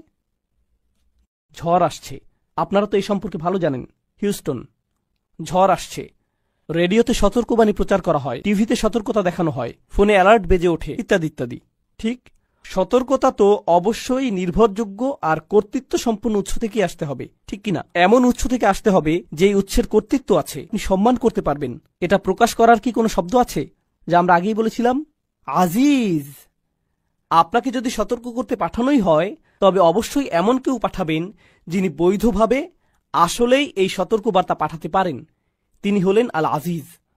বুঝতে পারছেন? মানে এই শব্দের সাথে সংযুক্ত বিষয়টা এভাবেই প্রবাহিত হচ্ছে। এখন দ্বিতীয় যে জিনিসটা দেখা যাচ্ছে, আমরা সবাই এই হলে আছি, ধরুন এখানে কোনো ইন্টারনেট কানেকশন নেই, কোনো ফোনেই নেটওয়ার্ক নেই, ইত্যাদি। অর্থাৎ আপনি ওই যে ওখানে ওই লোকটার মতো ফেসবুক চালাতে পারবেন না, এসব কিছুই আপনি করতে পারছেন না, ঠিক আছে? এখন বাহিরে যদি কিছু ঘটে, বাহিরে যদি এমন কিছু ঘটে, বিশাল বড় কোনো ঘটনা যদি বাইরে ঘটে, আপনারা কি জানতে পারবেন? আপনারা জানবেনই না। বাহির থেকে সতর্কতা না আসলে তো আপনাদের সতর্ক করা সম্ভব না। বুঝতে পারছেন? ধরুন আপনি বিল্ডিং এর বেসমেন্টে আছেন, টেক্সাসে কোনো বেসমেন্ট নেই, আপনি আপনার গেমিং রুমে বসে আছেন। তো আপনি সারাক্ষণ গেম খেলছেন, জানেনই না বাইরে কি হচ্ছে না হচ্ছে। তাহলে বাহির থেকে কেউ এসে সতর্ক না করলে আপনি কিছুই জানতে পারবেন না। নবী সাল্লাল্লাহু আলাইহি সাল্লাম তো তাদের সাথেই চলেন, ঠিক কিনা? তাদের সাথেই থাকেন, আর এখন মানুষদেরকে তিনি সতর্ক করবেন। কিন্তু সংজ্ঞা অনুযায়ী সতর্ক কোত্থেকে আসতে হবে? বাহির থেকে। তাই তারা প্রশ্ন করবে, এই সতর্কবার্তা কোত্থেকে এলো? হ্যাঁ, সতর্কবাণী উপর থেকে এসেছে, সেটা তো প্রতিষ্ঠিত হয়েই গেছে। কোথায়? তানজিল আল আজিজির রহিম। এজন্যই তো এই সতর্কবাণী, নইলে তো সতর্ক করতে পারবেন না। আপনি যদি একই বাসায় থাকেন, একই লিভিং রুমেই থাকেন, তাহলে সতর্ক করে তো লাভ নেই। হ্যাঁ, তুমি কোত্থেকে জানলে এই খবর? তোমার কাছে তো ফোনও নেই। এখন দ্বিতীয় জিনিস হলো, বরং তৃতীয় জিনিসটি হলো, কাউকে কেন সতর্ক করবেন? এই যে ওই রোডে যাবেন না, বাসায় থাকুন, এই ওটা করো না। কেন কাউকে সতর্ক করা হয়? হ্যাঁ, কাউকে সতর্ক করার একদম প্রাথমিক কারণ হতে পারে যে আপনি তার খেয়াল রাখেন, তার ভালো চান, তাকে ভালোবাসেন, তার ক্ষতি হোক সেটা চান না। আর মূলত এটাই হলো আল্লাহর নাম আর রহিম, যিনি আপনার যত্ন আত্মি করেন, আপনাকে দয়া দেখাতে চান, আপনার ক্ষতি দূর করতে চান। আপনাকে যে কারণে পাঠানো হয়েছে, নবীজি সাল্লাল্লাহু আলাইহি সাল্লামকে যে কারণে সতর্ক করতে পাঠানো হয়েছে, তা হলো এই সতর্কবার্তা খোদ আল্লাহর এক দয়ার বহিঃপ্রকাশ। যেমন ধরুন, কিছু মানুষ অভিযোগ করে কোরআন কেন জাহান্নামের আগুন নিয়ে কথা বলে। আমি বলি, আমরা সম্ভবত এটা পরিষ্কারভাবে চিন্তা করছি না। কেউ যদি আপনাকে ঝড় বা বন্যার ব্যাপারে সতর্ক করে দেয়, আপনি কি বলেন? তুমি কেন বন্যার কথা বলছো? বন্যা তো অনেক খারাপ, আমার মন খুবই খারাপ হয়ে গেল, আমার সাথে আর কথা বলবে না। আরে তুমি তো মারা যাবে। তোমার ভালো লাগুক কি নাই লাগুক, এটা আসবেই। এর চাইতে বরং কেউ যে তোমাকে সতর্ক করে দিচ্ছে, এই যত্নের বহিঃপ্রকাশ দেখে অন্তত খুশি হও। কিন্তু কেন তাকে এভাবে খুলে বলতে হবে? কেন সে শুধু এভাবে বলল না, খারাপ কিছু একটা ঘটবে? একটা সুনামি আসছে আর আপনি কাউকে বললেন খারাপ কিছু একটা হবে, তাহলে কি তাকে সিরিয়াসলি নেবেন আপনারা? এটা পরিষ্কারভাবে বলতেই হবে। এটাই আল্লাহর ভালোবাসার বহিঃপ্রকাশ। লিতুনযিরা কওমান। এখন এটা আমার খুবই পছন্দ। ও মাই গড, সূরাটির শুরুতে আমরা বলেছিলাম ওয়াল কুরআনিল হাকিম, আর এই কোরআন প্রজ্ঞাময়। এত সুন্দরের গাঁথনি, এতে আছে নিজস্ব রায়। এই কোরআন যে কোনো কোরআন নয়, সেই একক কোরআন। এমনভাবে বলা যেন আরব সমাজে এটাই প্রতিষ্ঠিত। এখন কুরাইশ তো কোরআন সম্পর্কে জেনেছে, যথেষ্ট শুনেছে তারা। তাই যখন আপনি তেলাওয়াত করেন, তারা বুঝতে পারে, তারা ভাবে এটা সাধারণ কোনো তেলাওয়াত নয়, এটা সেই নির্দিষ্ট তেলাওয়াত। সবাই জানে। আর কোন জাতিতে নবীজিকে পাঠানো হয়েছিল সাল্লাল্লাহু আলাইহি সাল্লাম? তাকে কুরাইশদের কাছে পাঠানো হয়েছিল। কিন্তু এই কুরাইশরা, আমরা জানি তারা জনপ্রিয় সমাজ ছিল, বেশ জনপ্রিয় ছিল তখন। কিন্তু দেখুন আল্লাহ তাদের সম্পর্কে এই আয়াতে কিভাবে বলছেন। নিজ কর্তৃত্বের অবস্থান থেকে আল্লাহ তাদের ছোট করছেন। তিনি বলছেন, আপনি কোনো এক জাতিকে সতর্ক করতে এসেছেন। তিনি বলেননি জাতিকে সতর্ক করতে, বললেন কোনো এক জাতি। কওমান, কওমান, কোনো এক জাতি। কুরাইশরা অহংকারী জাতি, ঠিক কিনা? এভাবে বললে তো তাদেরকে শুরুতেই তাচ্ছিল্য করা হয়ে যায়। তাদের বিরুদ্ধে কেমন মুহাজামা এটা, এমন এক আক্রমণ যে শুধুই বললেন কওমান। আচ্ছা, আরো ব্যাখ্যা করছি। এদিকে দেখুন, তারা নিজেদের বংশ নিয়ে কি কি পরিমাণ অহংকার করে। তারা নিজেদেরকে কিভাবে বলতো? বনু আমির, বনু হিসাম। নিজেদের বংশের কি গর্ব, কি অহংকার ছিল তাদের। আল্লাহ বলেন কোন এক জাতি, তাদের বংশ নিয়ে তোমাকে আমি বলছি, তারা তো কিছুই জানে না। মা উনযিরা আবাউহুম, তাদেরকে আগে সতর্ক করাই হয়নি। তোমরা নিজেদের আহামরি কি মনে করো? তোমরা কিছুই না, নগণ্য জাতি, তোমাদের মূল্যই নেই। মা উনযিরা আবাউহুম, তুমি কোনো এক নগণ্য জাতিকে সতর্ক করতে এসেছো, এমনকি যাদের পূর্বপুরুষরা ওহির বরকত পর্যন্ত পায়নি। মা উনযিরা আবাউহুম ফাহুম গাফিলুন, তারা তো উদাসীন হবেই, অবাক হবার কিছু নেই, তারা সম্পূর্ণই অজ্ঞ। চলুন এখন তাদের অজ্ঞতা নিয়ে কথা বলি। আমি চাই আপনারা বুঝুন ভালোভাবে। আপনারা তো জানেন হেজাজ অঞ্চল কোথায়, ওই যে আরব মরুভূমি যেখানে নবীজি সাল্লাল্লাহু আলাইহি সাল্লাম এসেছেন। আচ্ছা, আশেপাশের অঞ্চলগুলোতে কি কোনো পরাশক্তি আছে? কিংবা প্রতিবেশী অঞ্চলে বা কাছে ধারে কোনো বিশাল রাজত্ব বা সভ্যতা কি বিদ্যমান? হ্যাঁ হ্যাঁ, অবশ্যই। আবিসিনিয়া আছে, পারস্য আছে, বিশাল বড় সভ্যতা, প্রাচীন এক সভ্যতা। এরপর আছে রোমান সাম্রাজ্য, ঠিক? আরো অনেক বড় বড় প্রাচীন আর প্রতিষ্ঠিত সভ্যতা আছে। তো সে সময় আরবরা প্রতিষ্ঠিত কতটুকু? মানে তাদের কয়টি ইউনিভার্সিটি আছে, কি ধরনের বিশাল লাইব্রেরি আছে তাদের? সেখানে রোমানদের মতো কি ইতিহাস বা দর্শনের বই আছে, বা গ্রিকদের মতো পুরাণের বই আছে, বা সেখানকার মূর্তি স্তম্ভ সেরকম অবকাঠামো বা দুর্গ নেই? তাদের কিচ্ছুই নেই।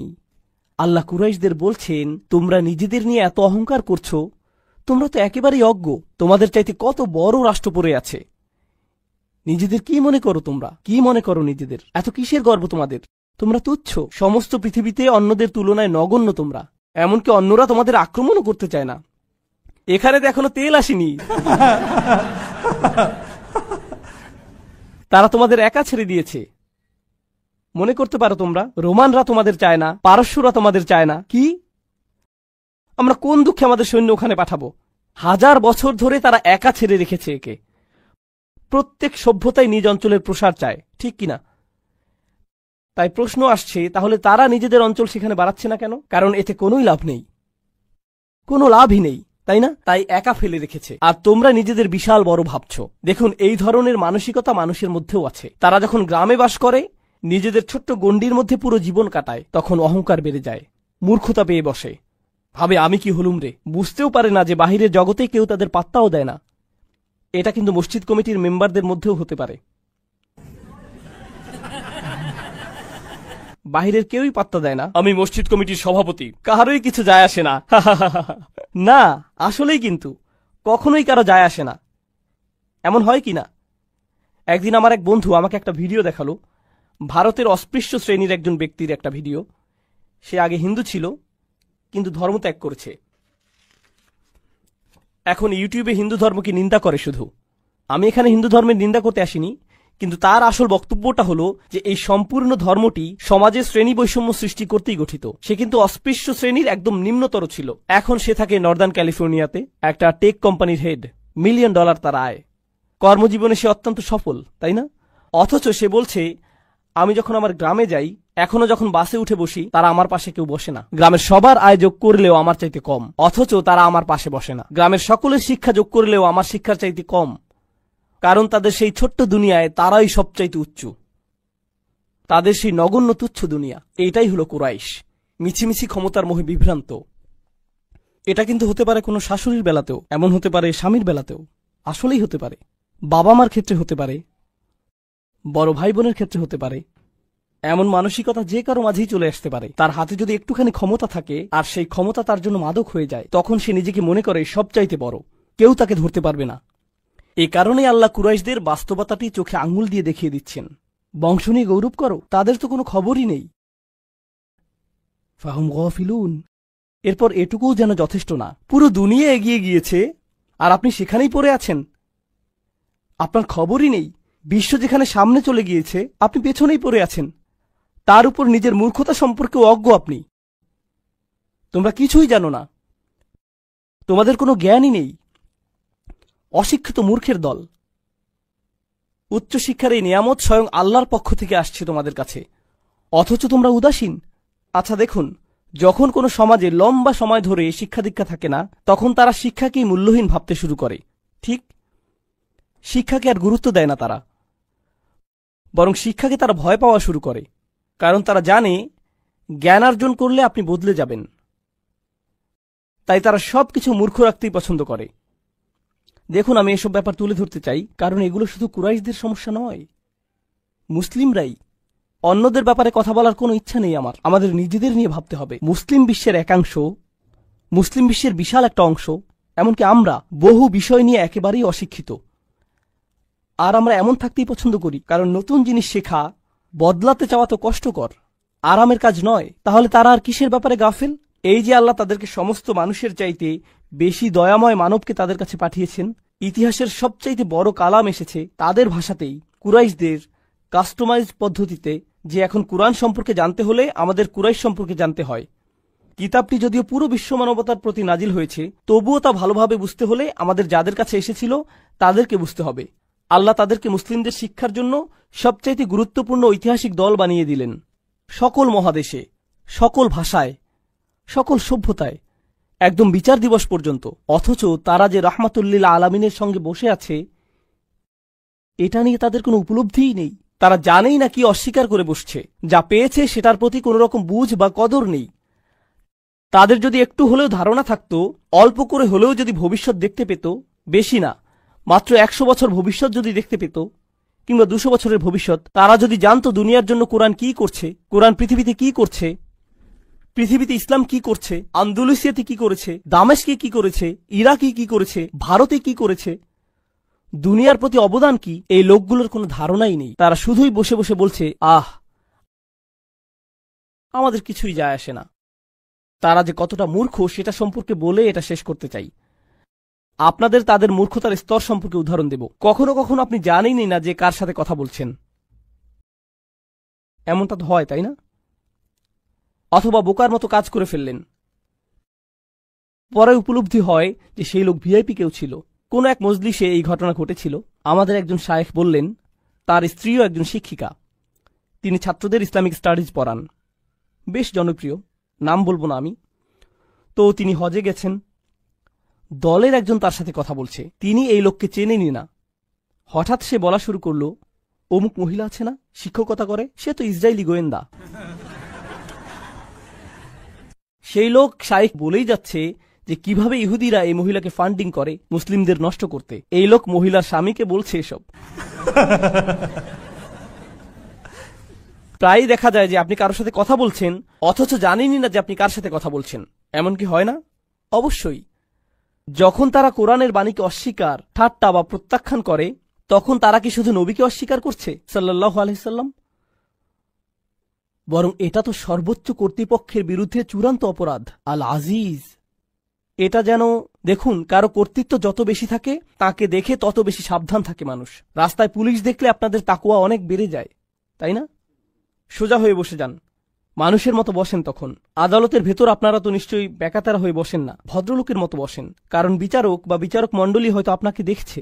এভাবে সোজা হয়ে বসেন, কারণ কাউকে সম্মান দেখানোর মতো পরিস্থিতিতে আপনি পড়েছেন, তাই না? সম্মানিত ও কর্তৃত্বশীল কারো সামনে বসার জন্য এক ধরনের প্রোটোকল আছে। তারা আল আজিজের কথার উপস্থিতিতে পড়েছে, অথচ কোনো প্রোটোকল নেই তাদের মধ্যে। কার সাথে টক্কর লাগছে তা নিয়ে একেবারেই অজ্ঞ, তার শাস্তি দেবার ক্ষমতার প্রতি চূড়ান্ত উদাসীন। এর পরিণতি কি হতে পারে? এটাই হচ্ছে ফাহুম গাফিলুন। লাকাদ হাক্কাল কওলু আলা আকসারিহিম ফাহুম লা ইউমিনুন। সত্য একেবারেই প্রকাশিত হয়ে গেছে। এর অর্থ হলো সত্য একদম পরিষ্কার হয়েছে। বার্তাটি যে সত্য তা বেশিরভাগ মানুষের কাছেই স্পষ্ট, তবুও তারা বিশ্বাস করে না। ফাহুম লা ইউমিনুন, যে তারা তবুও বিশ্বাস করবে না। আল্লাহ এখানে একেবারে অবাক হবার মতো কিছু বলছেন। তিনি বলছেন তাদের বেশিরভাগই ইতোমধ্যেই জানে যে আপনি যেই বার্তা দিচ্ছেন সেটি পুরোপুরি কি সত্য, কিন্তু তবুও তারা ঈমান আনবে না। এর আগের আয়াতে তাদের অবচেতনার লম্বা ইতিহাসের কথা বলা হয়েছে, আর এই আয়াতে আছে তারা পুরোপুরি সচেতন, তারা এটা জানে, তবুও বিশ্বাস করবে না। তাহলে প্রশ্ন ওঠে, যদি তারা বিশ্বাস নাই করবে তবে লাভ কি এসবের?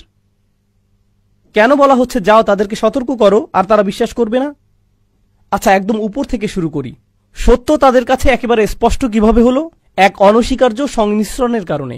আল্লাহর নিখুঁত কালাম ও নবীজির নিখুঁত চরিত্র সাল্লাল্লাহু আলাইহি সাল্লাম, এভাবেই হেদায়েত ঘটে। ঠিক বার্তা আর বার্তাবাহক, সর্বশ্রেষ্ঠ বার্তাবাহক আর সর্বশ্রেষ্ঠ বার্তা একত্রে মিলিত হয়েছে। তাই এমনকি কাফিরও, অস্বীকারীও ভিতর ভিতর জানে যে কোনোভাবেই তার প্রত্যুত্তর তারা দিতে পারবে না। আমি কখনোই জানতে পারতাম না, আপনিও জানতে পারতেন না, এমনকি নবীজিও জানতে পারতেন না সাল্লাল্লাহু আলাইহি সাল্লাম। আল্লাহ ওদের অন্তরের ভেতরে ভালোভাবে নজর দিয়ে খুব সূক্ষ্মভাবে সেটার বিশ্লেষণ করলেন, এরপর আয়াত নাজিল করলেন। সত্য একেবারেই স্পষ্ট হয়ে গেছে, আর বেশিরভাগের বেলাতে এটাই হলো অবস্থা। তারা ভালো করেই জানে, তবুও কোনোভাবেই বিশ্বাস করবে না। এখন দেখার বিষয় হলো, নবী সাল্লাল্লাহু আলাইহি সাল্লামের বৈধতার জন্য কোরআন কি যথেষ্ট না? আল্লাহ কি শুরুতেই তার বৈধতা দেননি? তিনি বলেন, এটা শুধু তোমার বৈধতার জন্য যথেষ্ট না, বরং তাদের বৈধতার জন্য। চিন্তা করো না, তোমাকে কিছুই ভাবতে হবে না। নাকি তারা বোঝেনি? তারা ঠিকই বুঝেছে। আমি বলছি তারা বুঝেছে ঠিকই, কিন্তু শুধু তোমাকে তা দেখতে দিচ্ছে না। এখন প্রশ্ন হলো, এর ভিন্ন আরেকটি সুন্দর বিষয় এবং সেটার ভয়ঙ্কর দিকও। আল্লাহ বলছেন তারা বিশ্বাস করবে না। ফাহুম লা ইউমিনুন, এখানে ইউমিনুন হলো ক্রিয়াপদ। ক্রিয়াপদ ব্যবহৃত হলে সেটাকে অস্থায়ী বোঝানো হয়, অর্থাৎ এখন তারা বিশ্বাস করবে না, তবে শেষ পর্যন্ত কিছু একটা হলেও হতে পারে, তারা বিশ্বাস করতেও পারে। এখন ওটা কি? এটা আসলে কোরআনের একটা ইঙ্গিত। কোরআনের অনেকগুলো স্থানে এই মূলনীতি উল্লেখ করা হয়েছে, মনোযোগ দিয়ে শুনুন। একগুঁয়ে কাফেররা যখন সত্য জেনেও সেটাকে প্রত্যাখ্যান করে, একটা সময় আসবে যখন সে বিশ্বাস করবে অবশেষে। জানেন সেটা কখন? যখন শাস্তি দেখবে। যখন তারা শাস্তি দেখবে তখন বলবে ইন্না মুমিনুন। সূরা দুখানে আল্লাহ যেমন বলেন, রব্বানা কশিফ আন্নাল আযাব ইন্না মুমিনুন, ইয়া রব আমাদের শাস্তি দূর করে দিন, আমরা বিশ্বাস করতে প্রস্তুত, বিশ্বাস করছি আমরা এখন। আবসারনা ওয়া সামি'না ফারজি'না না'মাল সালিহান, এখন আমরা দেখতে পাচ্ছি, শুনতে প্রস্তুত আমরা এখন। আমরা দেখছি, এখন শুনতে আমরা প্রস্তুত। আল্লাহ এখানে বলছেন তারা আপাতত বিশ্বাস করছে না, যেন ইঙ্গিত দিচ্ছেন যে তারা অবশেষে যখন শাস্তি দেখবে তখন কি হবে? বিশ্বাস করবে। কিন্তু অন্য স্থানে আল্লাহ বলছেন আন্না লাহুমুজ যিকরা, এখন আর কি লাভ? আমি গায়বের প্রতি বিশ্বাস আনতে বলেছিলাম তোমাদের, দৃশ্যমান কিছুর উপর বিশ্বাস আনতে বলিনি। একটা পশুও তো সেটা পারে, একটা বিড়ালও তো আগুন দেখে এমন করে মিয়াও, এটা তো কোনো অর্জনই নয়, এজন্য এটাকে বিশ্বাস করাও বলে না। তো এখন তিনি বলছেন যে তারা বিশ্বাস করবে না। কিন্তু এর পরের আয়াতে সবচাইতে গুরুত্বপূর্ণ অংশটি এতক্ষণ চেপে রাখছিলাম, আপনাদের খুব কঠিন এক প্রশ্ন করেছিলাম, তারা যদি বিশ্বাস নাই করবে তবে দাওয়াতের কি লাভ? অসম্ভব এই কাজ কেন আমাদের করতে বলছেন? এই আয়াতে একটা শব্দ আছে, এই প্রশ্ন সেই একটি আয়াতই দিয়ে দিচ্ছে। লাকাদ হাক্কাল কওলু আলা আকসারিহিম, তাদের অধিকাংশের কাছেই সত্যটা একেবারে পরিষ্কার হয়ে গেছে, তারপরও তারা বিশ্বাস করবে না। তাদের অধিকাংশই যদি বিশ্বাস না করে তাহলে কে করবে? তাদের অল্প সংখ্যক করবে, ঠিক। তাদের মধ্যে ছোট্ট এক সংখ্যালঘু অংশ বিশ্বাস করবে, ঠিক। আর নবীজিকে তাই বলা হচ্ছে সাল্লাল্লাহু আলাইহি সাল্লাম, আপনার সবাইকে সতর্ক করতে হবে, কারণ আপনি জানেন না কে কে বিশ্বাস করতে পারে। আমি আপনাকে জানিয়ে দিচ্ছি, যদিও যে বেশিরভাগই করবে না, এটাকে কঠিন সরল পথ তো আর অকারণে বলা হয় না। তাই আপনি অল্প কয়েকজনকে পাবেন, এটা জেনেই কাজ করুন। তারা কারা সেটাও আমি আপনাকে জানাবো না। আপনি যদি অন্তত বলে দেন যে তারা কারা, তাহলে আমার কাজটা একটু সহজ হতো, আমি তাদের কাছেই যেতাম, বাকি সবার পেছনে সময় নষ্ট করতাম না। না, বলবো না আপনাকে, শুধু বেশিরভাগই ঈমান আনবে না, তো এজন্যই আসলেই তারা বিশ্বাস করবেই না। মানে এত একগুঁয়ে জেদি কেন তারা? ইন্না জাআলনা ফি আনাকিহিম আগলালান, কোনো সন্দেহ নেই আমি তাদের বেরি পরিয়েছি, লোহার বেরি তাদের গলাতে, লোহার তৈরি মোটা বেরি, দেখতে এরকম ব্রেসলেটের মতো, এর সাথে শিকল লাগানো। কখন কাউকে এরকম পরানো হয়? না, আরো বেশি বড় শাস্তি চিন্তা করুন, জেলখানা, কারাগারে এসব মানুষদের পাশাপাশি শিকল দিয়ে বেঁধে রাখা, একের পর এক একের পর এক একের পর এক, প্রত্যেকের গলায় বেরি। ফাহিয়া ইলাল আযকান, এই বেরি চিবুক পর্যন্ত, মানে এটা এভাবে থাকে একদম চিবুক পর্যন্ত, এভাবে হাঁটতে হয় তখন। ফাহুম মুকমাহুন, তাদের গলা এভাবে উঁচু হয়ে আছে। এভাবেই এটা সেই জেলখানার চিত্র। আমি চাই আপনারা মনে রাখুন, এটা কিসের চিত্র? জেলখানার। তো এখানে সেটার সাথে কি সম্পর্ক? আল্লাহ কিন্তু আপনাকে বলছেন না যে আপনি যদি এখন কুরাইশদের কাছে যান, যদি আবু জাহেলের কাছে যান, এখনই তাকে এরকম বেরি পরা অবস্থায় দেখবেন। না না না না, এই বেরি কি দৃশ্যমান নাকি অদৃশ্য? এটা অদৃশ্য এক বেরি। কিন্তু জানেন কি, আমি চাই এই জেলখানার চিত্রটা আগে বুঝে নিন। এই লোকগুলোকে শেকল পরানো, তার মানে এরা বন্দী, আর ওরা জেলে থাকা মানে বাহিরের পৃথিবীর সাথে একেবারে বিচ্ছিন্ন। ঠিক, কারণ আপনি জেলে বন্দী থাকা মানে বাহিরে কি হচ্ছে কিছুই জানেন না, অর্থাৎ আপনি অসচেতন, জ্ঞানহীন, গাফেল। এই শব্দ কি এর আগে এসেছে? গফিলুন। আপনি গাফেল কেন? কারণ আপনি জেলে, আর আপনার গলায় এমন বেরি থাকলে আপনি আশেপাশে দেখতে পারবেন না, মানে আপনি জানতেই পারবেন না আপনার পাশেই কি হচ্ছে, মানে আপনি আরো বেশি অজ্ঞ, গাফেল হয়ে গেলেন। আর তারপর আপনাকে সেখানে থাকতে হবে। কাউকে জেলে পুরে দিলে আপনি তাকে জিজ্ঞেস করতে পারেন, কেন তার এমন হলো? কেন তুমি জেলে গেলে? জেলে যেতে হলে আপনাকে অপরাধের অভিযোগে অভিযুক্ত হতে হবে, ঠিক? কিন্তু পূর্বের আয়াতেই তার বিরুদ্ধে অপরাধের অভিযোগ এসেছে। সত্য তাদের সামনে প্রকাশ হয়েছেই, বাণী তার সামনে সম্পূর্ণ স্পষ্ট হয়েছে, তবুও তারা বিশ্বাস করেনি। এটাই অপরাধ। আর অপরাধ এমনটা হলে তাদের জেলেই যাওয়া উচিত। কিন্তু এরপরেও শুধু জেলে গেলেই হবে না, আপনার শাস্তি অপরাধের সমানুপাতেও হতে হবে। এই কথা আগে শুনেছেন? অপরাধের উপযুক্ত শাস্তি হতে হবে। আমরা এখন পর্যন্ত শাস্তি সম্পর্কে কি জেনেছি? যে তাকে বেরি পরানো হবে। কোথায়? তার গলায়। আল্লাহ কি বলছেন? যে সে নিজে অন্তরে সত্য জানে। তিনি এই ইঙ্গিত দিয়েছেন যে সে ইতিমধ্যেই জানে কি? সত্যটা। অতএব সে সত্য জানে, কিন্তু মুখ দিয়ে সেটা প্রকাশ করছে না, অহংকারের কারণে। তার গলায় সত্যটা আটকে আছে, মুখ পর্যন্ত আসতেই পারছে না, গলায় ধরে রেখেছে সে। এজন্যই তাদেরকে বলা হয় কাফির। কাফির অর্থ যে সত্যকে লুকিয়ে ফেলে। কাফির বলতে কৃষককেও বোঝানো হয়, কারণ সে বীজ মাটিতে পুঁতে ফেলে। তাই তারা যে নিজেদের গলার ভেতরে সেটা আটকে রাখে, এজন্য তাদের গলাও আটকা পড়েছে। অপরাধটা এখানেই। তারা চাইলেই বলতে পারে, কিন্তু অহংকার তা দিচ্ছে না। কিন্তু দেখুন, আরেকটি জিনিস আপনাদের জিজ্ঞেস করতে চাই, তা হলো যখন আপনি এভাবে মাথা উঁচু করে রাখেন অথচ আপনার গলায় বেরি নেই, তখন সেটা কি? সেটা অহংকার। একজন কয়েদির এভাবে গলা উঁচু করে রাখার চিত্রটি বেশ অপমানজনক। আল্লাহ সেই মাথা উঁচু করা কয়েদির সাথে অহংকারী লোকের তুলনা করেছেন, যে অহংকার আর জেদের কারণে তার বাণী শুনতে অস্বীকার করে। তিনি বলছেন যে সে অহংকার করছে। আল্লাহ সেটাকে কয়েদখানা বলছেন। সে বন্দী, সে বন্দী। সে নিজেও জানে না যে সে নিজের অহংকারই বন্দী। এই আয়াতের কি অসাধারণ চিত্রায়ন! এই আয়াত নিয়ে শেষ কথা, আপনার গলায় যখন এরকম বেরি পরানো থাকবে, তখন কি নিজেকে দেখতে পারবেন? জেলের বাইরে বা আপনার আশেপাশে বা কি হচ্ছে ভুলে যান, আপনি কি অন্তত নিজেকে ঠিকভাবে দেখতে পারবেন? ফাআনসাহুম আনফুসাহুম উলাইকা হুমুল ফাসিকুন। তিনি তাদের নিজেদেরই ভুলিয়ে দিলেন, তারা এমনকি নিজেদেরও দেখতে পারছে না। ইদা আখরাজা ইয়াদাহু লাম ইয়াকাদ ইয়ারাহু। কুরআন বলছে, সে যদি অন্তত নিজের হাত দেখতে পারত। তাদের অবস্থা এতই খারাপ, তারা এতই হঠকারী, কিন্তু তাদের এই একগুঁয়েমি আল্লাহ চান না। আমি যখন এটা পড়ি তখন ভাবি, আচ্ছা, আল্লাহ হয়তো এখন অন্য বিষয়ে যাবেন, কারণ যথেষ্ট শাস্তি তো হয়েছেই। কিন্তু এরপর আরেক আয়াত, ওয়াজআলনা মিন বাইনি আইদিহিম সাদ্দান, আর আমি তাদের ঠিক সামনেই একটা দেয়াল রেখেছি। অমিন খলফিহিম সাদ্দান, আর তাদের পেছনেও আমি একটা দেয়াল রেখেছি। আগশাইনাহুম, তাদেরকে ঢেকে দিয়েছি, ফাহুম লা ইউবসিরুন, ফলে তারা দেখে না। আপনি জেলখানায়, আপনাকে অন্য মানুষের সাথে বেঁধে রাখা হয়েছে, আপনার সামনে একটা দেয়াল, পেছনে আরেকটা দেয়াল। তিনি কেন দুপাশে দেয়ালের কথা বললেন না? কারণ যখন আপনি শেকলে বন্দী, তখন শুধু কোন দিকে নড়াচড়া করতে পারেন? সামনে ও পেছনে। আর আপনি আশেপাশে তাকিয়েও দেখতে পারছেন না, কারণ গলায় বেড়ি বাঁধা। তাই শুধু সামনে আর পেছনেই যেন দেখতে পান, এটুকুই। তো তারা এই দিকেই এগিয়ে আসছে। তাহলে আল্লাহ কি বলছেন?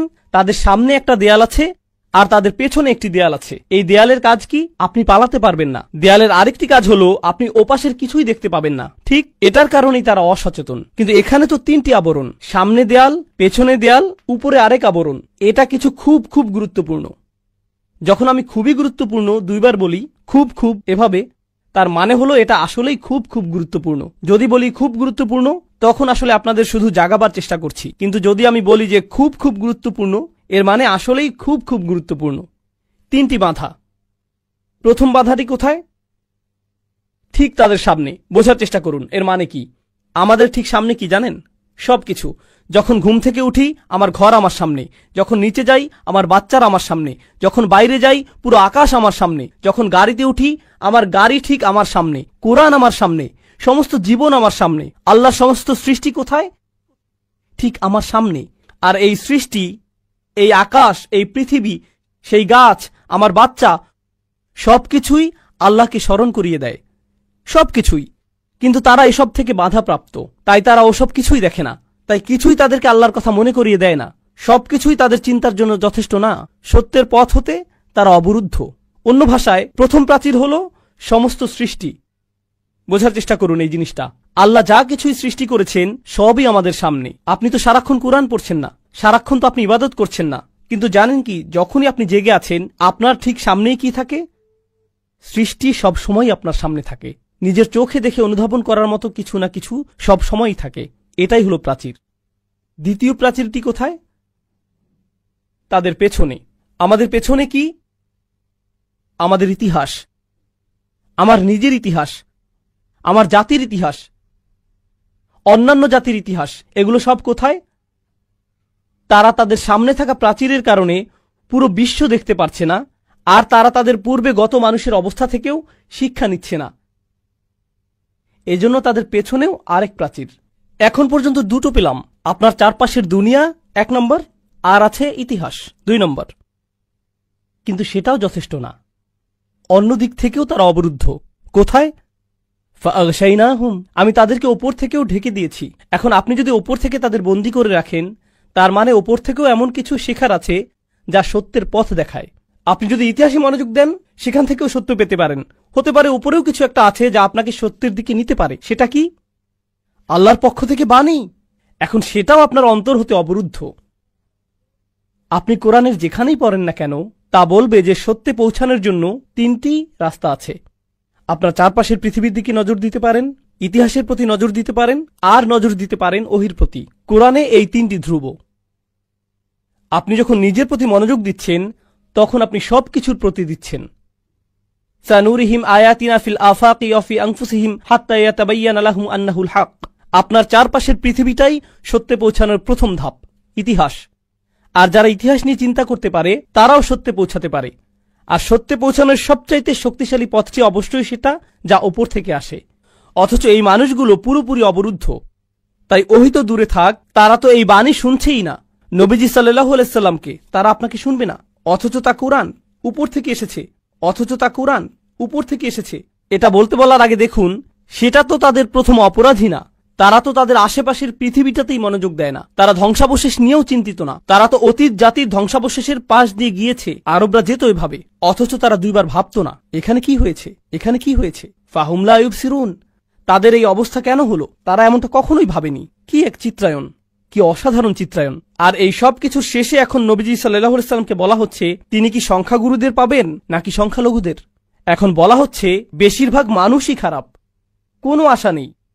ওয়াসাওয়াউন আলাইহিম আনযারতাহুম আম লাম তুনযিরহুম লা ইউমিনুন। সব একই রকম। আপনি তাদেরকে সতর্ক করেন আর নাই করেন, তারা বিশ্বাস করবেই না। হে আল্লাহ, আপনি আমাকে বলেছিলেন তাদের সতর্ক করতে, এখন বলছেন তাদেরকে সতর্ক করি আর না করি লাভ নেই। তাদের জনসংখ্যার বিশাল গোষ্ঠীর ব্যাপারে আসলেই কোনো লাভ নেই। এই মানুষগুলোর ব্যাপারেই যদি নবীজিকে বলা হয়ে থাকে সাল্লাল্লাহু আলাইহি সাল্লাম, তবে তাদের বেশিরভাগের গলাতেই শেকল আর বেরি লাগানো। তাদের বড় অংশের কোনো কিছুতেই কোনো মনোযোগ নেই আর, কিন্তু তবুও তাকে করতে হয়। কেন বাপু? কেনই বা তাদের বেশিরভাগ বিশ্বাস রাখবে না? এমনকি কোরআনও, এমনকি রাসূলুল্লাহ সাল্লাল্লাহু আলাইহি সাল্লামের নিজ কণ্ঠের কোরআনও নয়। এত একগুঁয়ে তার কিভাবে হতে পারে যে স্বয়ং নবীর কণ্ঠের কোরআনও তাদের জন্য যথেষ্ট না?